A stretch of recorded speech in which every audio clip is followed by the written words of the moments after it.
11월 15일 수요일 오늘의 말씀은 잠언 17장 1절에서 12절의 말씀입니다. 마른 떡 한 조각만 있고도 화목하는 것이 제육이 집에 가득하고도 다투는 것보다 나으니라. 슬기로운 종은 부끄러운 짓을 하는 주인의 아들을 다스리겠고 또 형제들 중에 유업을 나누어 얻으리라. 도가니는 은을, 풀무는 금을 연단하거니와 여호와는 마음을 연단하시느니라. 악을 행하는 자는 사악한 입술이 하는 말을 잘 듣고 거짓말을 하는 자는 악한 혀가 하는 말에 귀를 기울이느니라. 가난한 자를 조롱하는 자는 그를 지으신 주를 멸시하는 자요 사람의 재앙을 기뻐하는 자는 형벌을 면하지 못할 자니라. 손자는 노인의 면류관이요 아비는 자식의 영환이라. 지나친 말을 하는 것도 미련한 자에게 합당하지 아니하거든 하물며 거짓말하는 것이 존귀한 자에게 합당하겠느냐. 뇌물은 그 임자가 보기에 보석 같은즉 그가 어디로 향하든지 형통하게 하느니라. 허물을 덮어주는 자는 사랑을 구하는 자요 그것을 거듭 말하는 자는 친한 벗을 이간하는 자니라. 한마디 말로 총명한 자에게 충고하는 것이 매 100대로 미련한 자를 때리는 것보다 더욱 깊이 박히느니라. 악한 자는 반역만 힘쓰나니 그러므로 그에게 잔인한 사자가 보냄을 받으리라. 차라리 새끼 빼앗긴 앙곰을 만날지언정 미련한 일을 행하는 미련한 자를 만나지 말 것이니라. 아멘. 잠언 17장은 화목한 가정과 불화하는 가정에 대한 지혜의 말씀입니다. 이 잠언은 구절구절 짧은 지혜가 담겨져 있는데 오늘은 1절에서 12절 말씀을 통하여서 가정, 관계, 어리석은 자에 관한 부분을 함께 생각해 보려고 합니다. 먼저는 가정입니다. 1절을 보시면 이렇게 말씀하고 있습니다. 마른 떡 한 조각만 있고도 화목하는 것이 제육이 집에 가득하고도 다투는 것보다 나으니라. 아멘. 가정 안에서 내적인 화목이 외적인 부유함보다 더 낫다고 말씀하고 있습니다. 두 가정의 예로 나오죠. 마른 떡. 마른 떡이란 것은 습기가 없어서 말라버린 떡입니다. 먹기 힘든 음식이죠. 그것도 한 조각이 전부라고 표현하고 있어요. 그만큼 상태와 양이 절대적으로 부족함을 말해주고 있습니다. 이 마른 떡이 있는 가정은 물질적인 여유가 없는 극빈층에 속하는 가정이라 할 수 있습니다. 그러나 이 가정에는 특별한 것이 있어요. 어떤 것일까요? 화목입니다. 웃음이 있고 사랑이 가득 넘치는 가정이라는 것입니다. 반대로 제육이 있는 가정이 있어요. 이 제육이 집에 가득하다고 표현하고 있습니다. 제육은 화목제물과 연결된 음식입니다.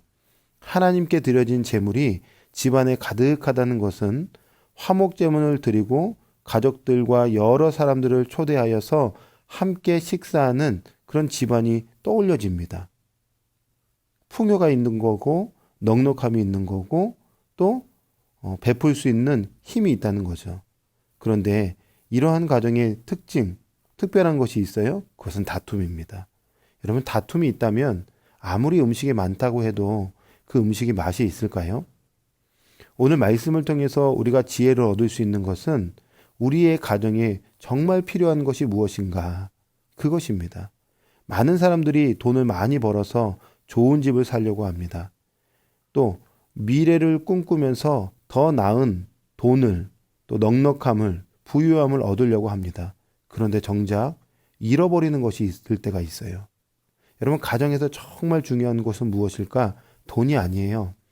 부유함이 아닙니다. 우리 아이들이 넉넉하게 남들보다 더 떵떵거리게 세상의 것들을 갖는 것이 중요한 것이 아닙니다. 정말 중요한 것은 화목입니다. 행복인 거죠. 가정의 행복은 물질의 많고 적음에 있는 것이 아닙니다. 최근에 제가 자녀들을 양육하면서 우리 자녀들의 가정들을 쭉 유심히 살펴보니까 부모님들이 열심히 돈을 버세요. 아빠도 돈을 벌고 엄마도 돈을 벌고 그런데 정작 그 가정 안에는 한 끼 식사할 수 있는 여유가 없는 거예요. 대화가 없는 거예요. 그러니까 제 자녀의 한 친구가 나는 너희 가정이 참 부럽다 이런 얘기를 한 것을 듣게 되었습니다. 모두가 화목을 원해요. 그런데 여러분 이 세상의 가치는 어떻습니까? 세상의 방향은 계속 돈, 부, 명예, 힘을 가지라고 속삭이고 있습니다. 저는 우리 믿음의 성도님들의 가정이 세상의 가치로 물들지 않고 화목의 근원 대신 예수 그리스도의 가치로 똘똘 뭉쳐서 세상 것 조금 없어도 그리스도로, 예배로, 하나님 중심으로 화목하고 화목한 가정을 이루어가는 귀한 성도님들의 가정이 되기를 바랍니다. 두 번째 우리에게 주시는 지혜는 관계입니다. 9절의 말씀에 보면 허물을 덮어주는 자는 사랑을 구하는 자요 그것을 거듭 말하는 자는 친한 벗을 이간하는 자니라. 아멘. 우리는 늘 관계를 하면서 살아갑니다. 관계 속에서 타인의 허물을 어떻게 다루어야 하는가가 정말 중요한 부분입니다. 타인의 허물에 두 가지 반응이 있는데 하나는 덮어주는 사람이 있고 또 하나는 그것을 드러내는 사람이 있어요. 벤자민 플랭클린은 이런 말을 했습니다. 결혼하기 전에는 두 눈을 크게 뜨고 결혼한 후에는 눈을 반쯤 감아야 한다. 덮어주라는 거죠. 가정 안에서, 부부 안에서도 허물을 덮어주라는 것입니다. 여러분, 우리의 허물을 덮어주신 분이 계시죠? 바로 예수 그리스도이십니다. 예수님은 우리의 허물을 들춰내지 않으세요. 우리의 허물을 까발리지 않으세요. 덮어주시고 용납해주시고 감싸주시고 용서해주시고 사랑으로 품어주시죠. 그 예수님의 사랑을 힘입었다면 우리는 어떻게 살아야 되는가? 예수님처럼 살아야 되겠죠. 예수님처럼 누군가의 허물을 덮어주고 용서해 준다면 그 과정을 통해서 우리는 수많은 좋은 사람들을 함께 관계 맺으며 수많은 사람들을 얻게 될 것입니다. 허물을 덮어주는 믿음의 성도님들이 되시길 바랍니다. 마지막 세 번째 교훈은 어리석은 자입니다. 10절의 말씀에 보니까 한마디 말로 총명한 자에게 충고하는 것이 매 100대로 미련한 자를 때리는 것보다 더욱 깊이 박히느니라. 아멘. 이 말씀을 곱씹어 보면 어리석은 자는 들을 기가 없다는 말입니다. 어리석은 자는 타인의 경고나 가르침을 무시합니다. 무시한다는 것은 그 중심 가운데 무엇이 있느냐? 자기가 가득한 거예요. 자기중심성, 교만이 있기 때문에 무시하고 듣지 않죠. 왜 다른 사람들의 말을 경청하지 못하는가?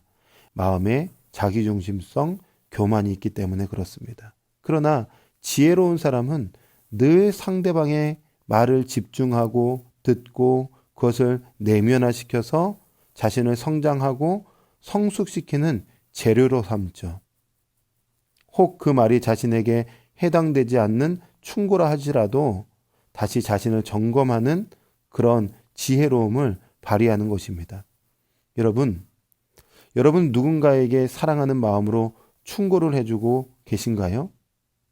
또 반대로 여러분은 누군가에게 충고를 들으면 감사한 마음으로 받고 그것을 성장, 성숙의 기회로 삼고 계신가요?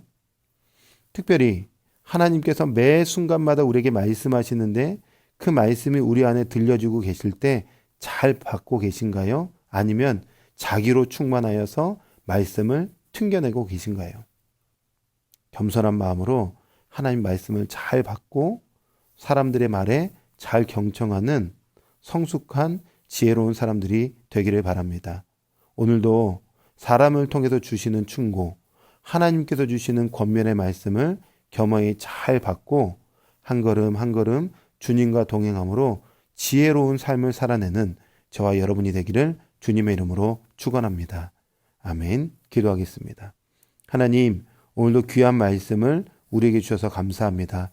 가정에 관한 말씀, 관계에 관한 말씀, 어리석은 자 되지 말고 지혜로운 자가 되라는 이 말씀을 마음에 잘 새겨서 말씀 안에서 인생길을 잘 살아가는 복된 하루가 되게 하여 주시옵소서. 함께 하시는 하나님께 감사드리며 예수 그리스도의 이름으로 기도합니다. 아멘.